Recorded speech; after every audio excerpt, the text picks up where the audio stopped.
The two models persisted for at least 50 years, in part because it was really hard to test which of the two models was correct. So if you think about it, what you're trying to ask is, what caused a new trait to appear?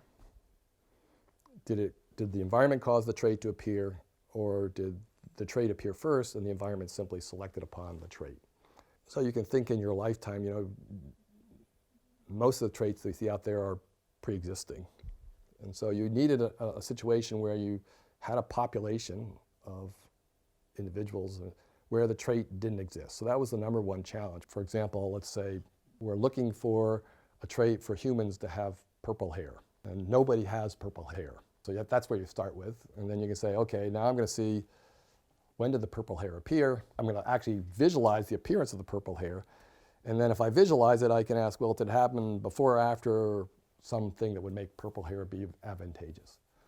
So in that model, we have three components. We first have to have a population which didn't have purple hair to start with. The appearance of purple hair has to be frequent enough that it happens in our lifetime.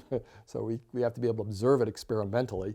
And third, we have to be able to show whether that trait happened before or after the environmental change happened. So did it happen in the absence of any environmental change, or did it happen as a response to environmental change? So we're stuck with this conundrum of first observing something new that nobody's ever seen before, having it happen in a timely fashion that we can observe it happen, and third, being able to determine when it happened relative to any potential environmental change.